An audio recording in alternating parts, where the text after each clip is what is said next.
Hi everyone, welcome to NAS. Today we're here with myself, Dave Jarks. I work in application support and training for NAS. I've also got Brad Cavala here, who is our business development manager.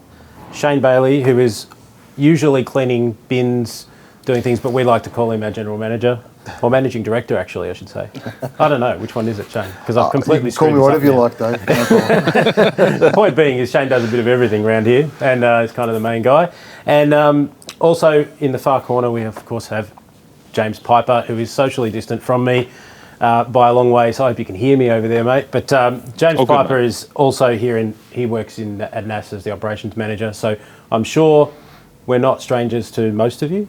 But we're here today. We just thought we'd have a bit of a get-together, talk about a few things that are going on from a distance, and see where we end up. We thought it'd be interesting, you know, with COVID and the fact that our industry has essentially been put on pause or on hold for really an unknown period of time, and that's affected us all internally, externally. Our whole industry is, you know, dealing with various levels of pain from that. So. Sure. We all have to adapt and try to move on with life, and you know, this is a good time to just be real about what it is that we're seeing. Yeah, look, it's you know, as we all know and are all feeling and experiencing, you know, it's the most interesting of times, and you know, not much of it is positive, I guess, but by the same token, not all of it's negative, you know, and we often talk about how we were the first to kind of, you know, feel the full force effect of you know, COVID-19 as an industry, and by the same token, what affects one affects all, really. I don't think anybody on you know, in the AV market, entertainment market, music market, I don't think anybody's immune. And it's the same for us in the supply chain, there's no doubt about that. But you know, it's really great to hear some of the stories and you know, how people are adapting, and you know, the kind of brotherhood and sisterhood, I guess, of it too, you know, the reaching out to each other and the connection and the talking. And, you know, I've had some really great conversations with a bunch of people, you know, customers, clients who are friends as well, you know, dealing with people for 20 plus years in many cases, but also from some people who I didn't anticipate, you know, to hear from too. And that's been really great, you know, people reaching out just to check in and go, hey, you know, how are you doing? How is it, you know, how's things and so forth. So I find that connection has been really positive, you know, with people. And as you say, Dave, I guess for us, part of this forum is to, I guess in a broad sense, a broad brush way, to give a bit of connection back to, you know, the broader market and have a bit of a chance just to sit around and chat about it. So at the end of the day, as we sort of say, you know, we all sort of stand shoulder to shoulder in an industry that's affected, you know, wholly and, you know, completely in some way, shape or form. So yeah, so I guess for the last 10 or so weeks now, we've had various levels of lockdown and complications, if you like, in terms of our industry. So maybe just if we start with you, Brad, like, what have you been doing for the last 10 weeks, mate? We're recording this. Well, yeah. like many in our industry, you know, we're reduced hours with work, but that kind of allowed me to, you know, pick up other things of interests from the past, whether it was some studio work, a bit of photography, even just getting around the house and doing all those odd little jobs that you looked at for the last 5 years and didn't have time for.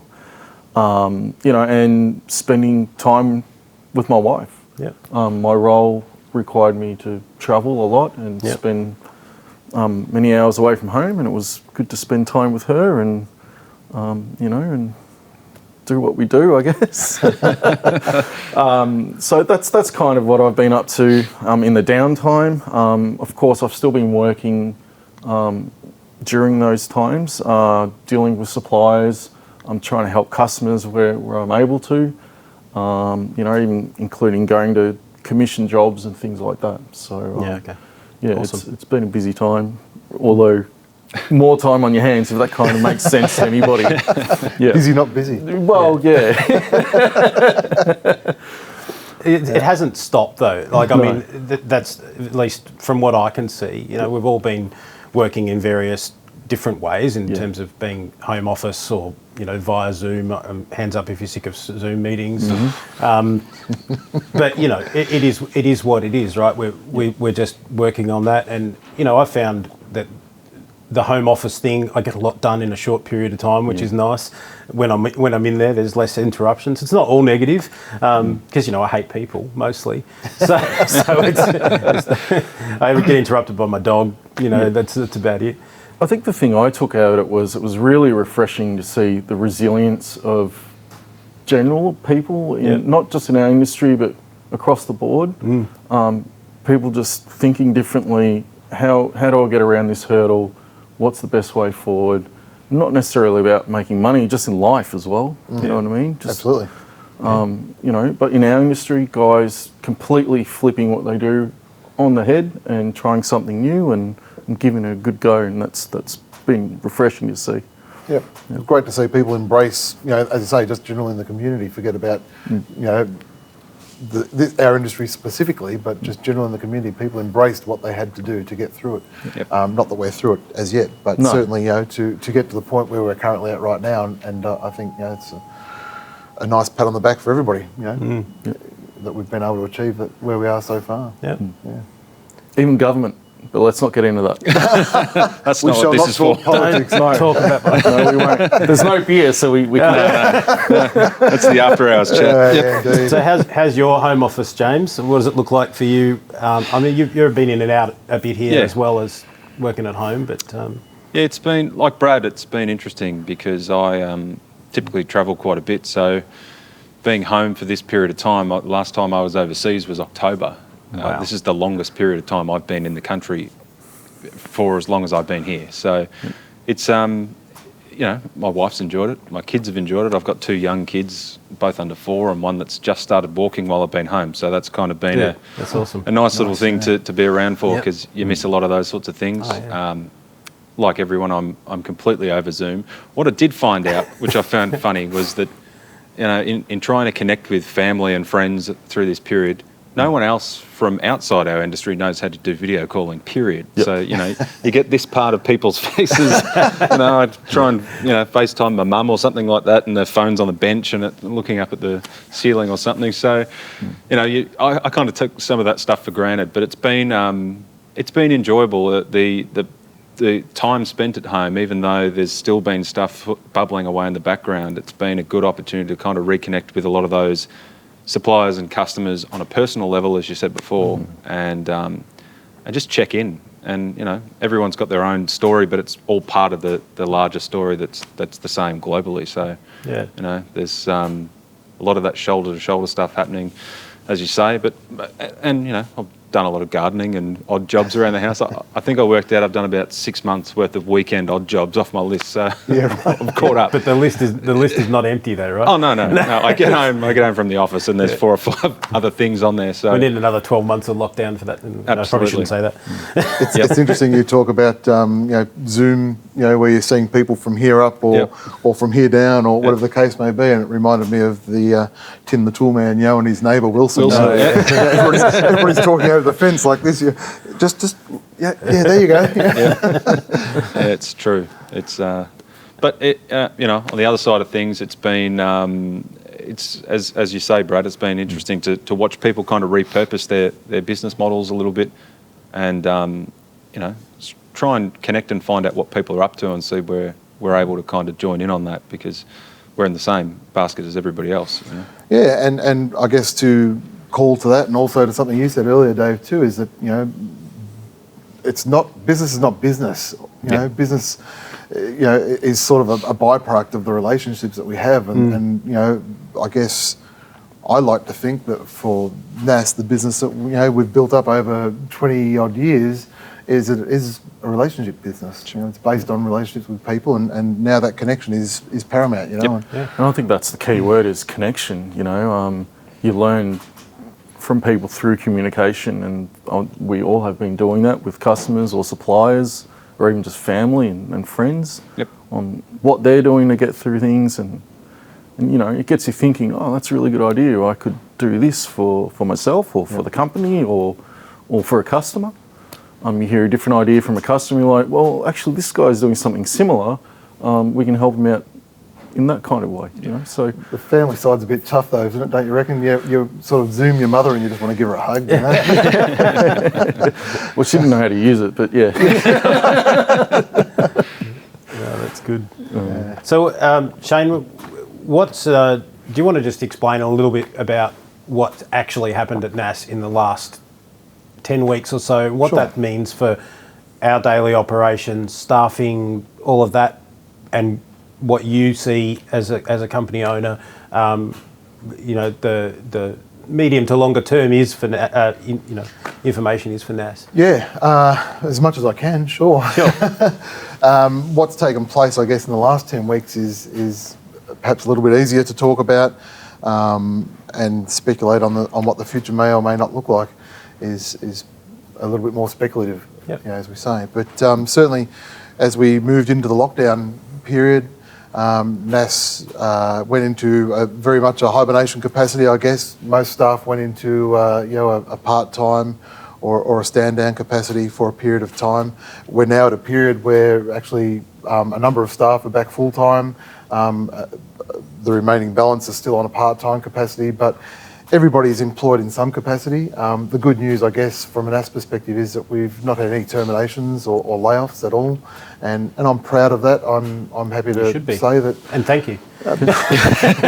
You're welcome.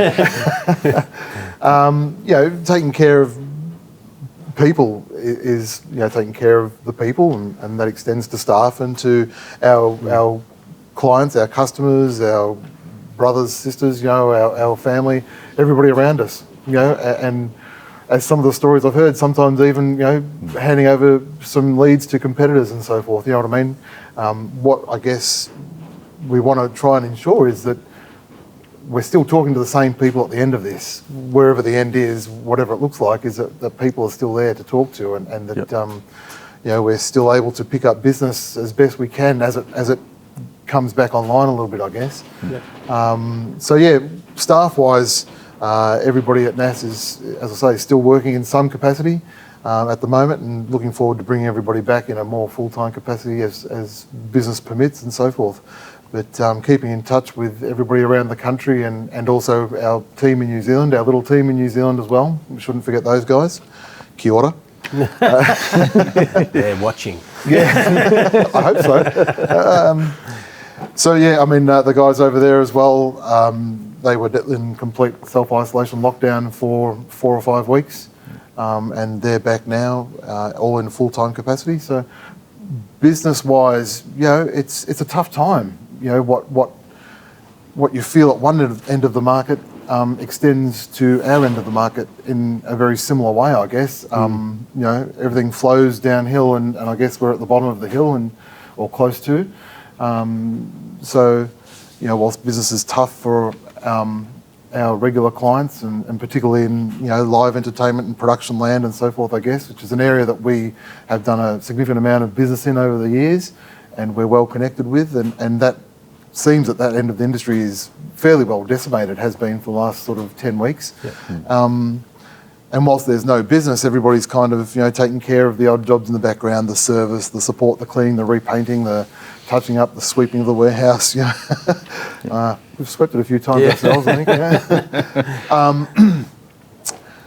But everybody's, as I say again, for me, that's primarily, I guess, my reach into a business vertical, if you will, is the pro side, the live entertainment side, the rental markets and so forth, and chatting with a lot of the guys, customers that we've dealt with over the years, and everybody's cautious but optimistic, hanging in there, which is great. And I guess part of what we want to do today is to continue to encourage that, across all our customers, across all markets and so forth, and to hang in there and to whatever part we can play in supporting those people, our friends, our customers, our partners, our suppliers. It's a see-through kind of very transparent line that we're doing our best to do that, to support everybody in that capacity. So.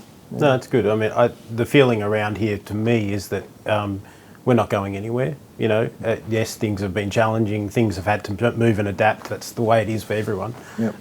But all of us are committed to, like every staff member I've talked to at least is in the same situation where they're going, yep, okay, these things have happened, but what can we do to keep moving forward, to keep, working towards it and stay positive as much as we can? And that's really good. I mean, we need to be doing that for each other, and I've enjoyed watching our industry do that, like across the board.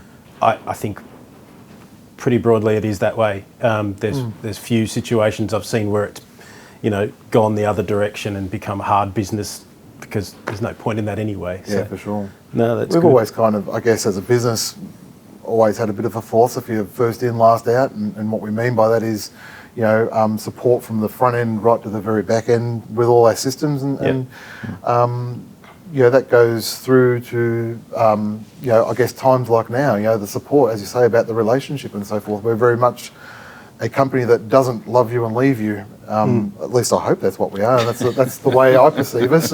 Hopefully, customers perceive us in the same way. But the relationship is ongoing. It's not a sale for the sake of a sale. It's not a make a sale and kiss you goodbye type thing. For sure. So the relationships are real, without a doubt.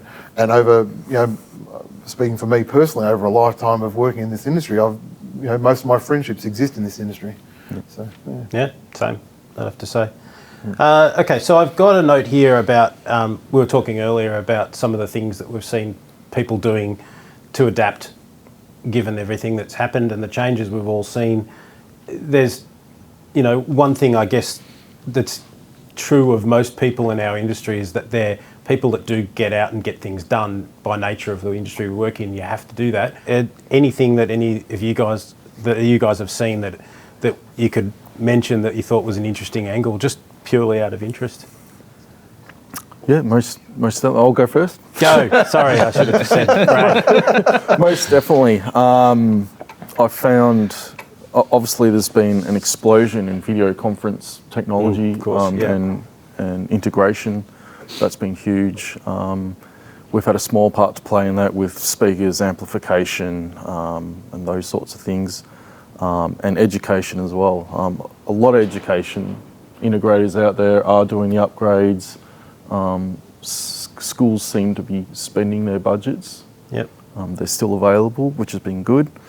And it means it's essentially in certain areas of the commercial market where hospitality is all shut down and those things have kind of disappeared a little bit. The education, although schools were closed, the schools are still upgrading, and use the opportunity to, in that downtime, to do upgrades and those sorts of things. So I've seen a lot of engagement with our customers in that space, and of course in boardrooms for video conferencing and all those sorts of things. So it's kind of been where the action's been for the last 10 weeks. Yep. That makes sense.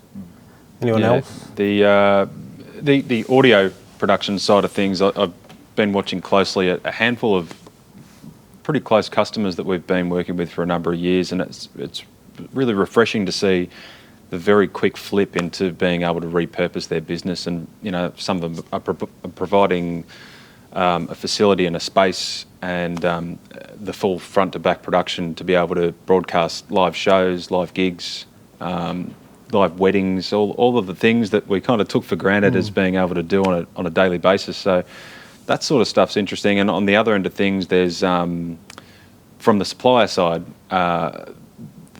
everyone sort of had their thinking caps on a little bit about how they can better repurpose their product or push their product into a market segment that they may not necessarily be in Wi-Fi technologies and some of the social distancing that needs to happen within manufacturing and all those sorts of things. Now we've got a lot of small applications that are popping up left, right, and centre now that probably would never have been thought of before. It's a result of the situation. So it's cool to watch.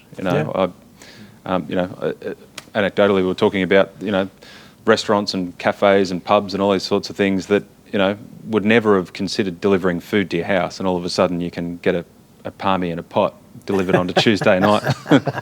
Where's that? Just down the road. I've only been eating palmies and pots. So yeah, and all those sorts of things, and even local cafes delivering coffees and lunch to your house, all this sort of stuff. It's what they've had to do to maintain their business, and hopefully some of these things continue on into the future. That these production companies that are doing live broadcast events, it doesn't necessarily mean that people have to get in their car and go somewhere if the production quality is excellent. So. Absolutely. Better than you would often see under normal circumstances previously. And as you say, there's been a number of rental clients, production clients that have repurposed their warehouses into a studio space and a broadcast studio space, and actually are renting that out to corporate clients or whatever else. So it has been an interesting kind of a journey to watch people repurpose a little bit and look for. I'm not even sure if it's opportunities per se, if that's a primary driver. Perhaps it's more just about looking for ways they can support and provide assistance. Yeah. I've been engaged with quite a few churches in terms of they've had to move to online platforms because obviously they can't have gatherings of people, and so there's some struggles with them getting their production online and their audio sounding good. So being able to just chip in a few pointers here and there, or go and sit with them and help them set up a bit better audio situation for their broadcast. I've now done that with quite a few, and they're not things that I guess that are necessarily even really chargeable, but it's something that for them has been hugely valuable, and to me it's like gives me a good opportunity to spend some time with them that I might not have had the time to do in the past, and build those relationships, which has been really positive, I think. Well, it keeps you engaged. It's a bit of fun. As well. Keeps the propeller spinning. If that doesn't happen, then we all just wither and die. That's right. You got to get out there and do it. It's interesting though. I mean, you mentioned about the business aspect, and of course we do all need to eat, and there's still. I need to eat a lot. Some more than others. I think I've eaten more than most. COVID belly. So what have you been doing then? I think it's clear what I've been doing. Don't sit still too long, I'd say. But I guess from a NAS perspective, business perspective, of course, as we mentioned, we're also not untouched by this scenario in any way, shape or form. It's a tough time, there's no doubt about it. And business is certainly much slower than it was pre-COVID. There's no doubt about that. And as you talked about the hive of activity that NAS was pre-COVID, it certainly was. And with that comes the cash flow implications and the business implications, of trying to keep enough flow to keep everybody happy and fed and watered, as we say, and engaged, as much as we can. And NAS is, as we say, is not immune to any of that. We will be here at the end of this. I have no doubt we're solid in that sense, but it's tough times for us also. That's had an impact on some stock availability, and we have suppliers from most corners of the world. Corners, globe, okay.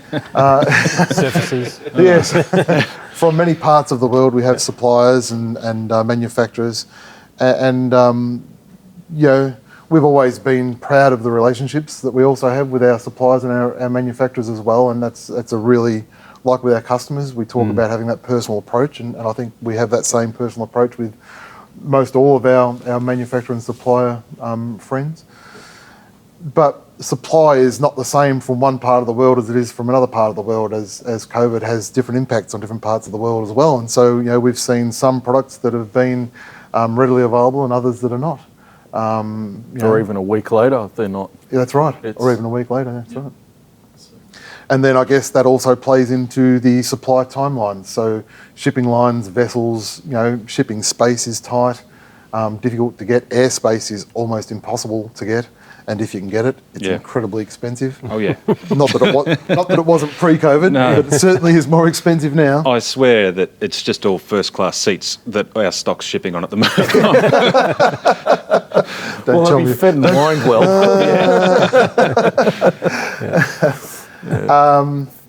So that brings with its challenges, and of course we're doing our best to keep our customers that require those stock items that are difficult to get, or whatever the case may be. We're doing our best to keep everybody informed of that. Some supply timelines are extended, some are not. Some have a due date that blows out a week prior to its estimated arrival for another 2 or 3 weeks. These are all the challenges that I guess that every supplier is having to deal with, in some capacity, not just in our industry, I assume also, Yeah. But these are part of the business challenges. I guess we're trying to be as innovative as we can with our supply. So, ideas where customers want to, in the case of a commercial audio product, let's say a 120 watt amplifier, we're offering a 240 watt amplifier for the same price if we don't have it, and trying to do things like that where we can. Yeah. Yep. Well, it's really important that our customers are able to get their jobs completed, 100%. and we'll do what we can to make that happen. You had an interesting story earlier. Well, that's right. We've been known to say, look, we can't help you. In one particular case, I couldn't help someone, and I forwarded him to a competitor, and he got the job done. Yep. He had a timeline, and it was important that he got the job done. Yes, we got something out of it as well. We sold a little bit of gear to him, but my conversation with him was, he was fretting about it, and he needed to get it done. He needed to get paid. I was like, well, this is where you need to go. This is what you need, and off he went. Yep. And he was totally cool with that. And so were we. Yeah, yep, Because he gets the job done. He's still going to be there. 100%. Yeah. So I've got to say also, or I'd like to say at this point, I guess kudos to our suppliers and our manufacturers. A big shout out to them also, because we talk again about the relationships that we have with them, but the vast majority of those suppliers are being incredibly supportive to NAS and to the market in general, and we very much appreciate that and extend that support onto our database as well. So it's interesting, as we talked a little bit earlier, the start of this year of 2020, pre-COVID, we had the massive bushfire tragedy that happened throughout many parts of the country, and we would have suppliers. I had many suppliers email me or call me and talk, and it was a localised sort of an issue. They come and talk to us in Australia, hearing on the news over here what's going on in Australia with the bushfires, it's so terrible, and how are you guys going, are you coping, and you have that conversation. But this conversation is not the same. This conversation now is, everybody's in the same boat. Everybody's, having to go through it in their own way, and feeling the effects of it. So it's a global conversation, there's no question. Well, I like the fact that pretty much all of our suppliers that I deal with have asked me, well, what do you think we should be doing? Like, what's going to be good for us on the other side? What's going to be good for you guys? I said, keep innovating. Yeah. Yep. Keep the training up, keep innovating, and the majority of them, where they've been able to, have done exactly that. And that's not just my suppliers that I deal with, it's across our whole industry. You see a lot of training coming out. There's probably too much, but that's okay. I think Dante has been done to death, but that's fine. I mean, it's really good. So it's good for the industry to train up, become educated a little bit more across products, across the whole industry. But the innovation as well, like there's a lot of cool new products in the roadworks for NAS coming. And also with our other competitors, I'm sure there's a lot going on. Yep. So it's good to see the investment still happening in the industry. 100%. That's absolutely true. That's good. We've covered a fair bit of ground, I think. It's probably as good a point as any is to wrap up for this one. We also encourage that if you're watching, please feel free to reach out to any of us, ask questions about any aspect of what we've talked about today or more. We'd like this to be a bit of an ongoing forum where we can, as things come up, we can share about where we are at, how we can help with things, how things have progressed from our perspective, and with our customers and that sort of stuff. So please keep in touch with us. We welcome the communication on all of that. I guess also for this forum specifically too, welcome your thoughts and ideas on this, whether this is something that's, pleasant, nice, useful for you to hear and see, and any ideas on, what topics you might like to see us try and cover in the future. Could be within reason, of course. All right, well, should we leave it there then? Thanks, guys, for sitting out here in the cold warehouse. It's really cold. And that's why I wore a T-shirt. So it's been great just to hear everyone, where we're all at and get that information out there, and look forward to the next instalment. Yeah, thanks, Dave. Cheers. Thanks, everyone. Thanks, guys. Thanks everyone for All the the best. support.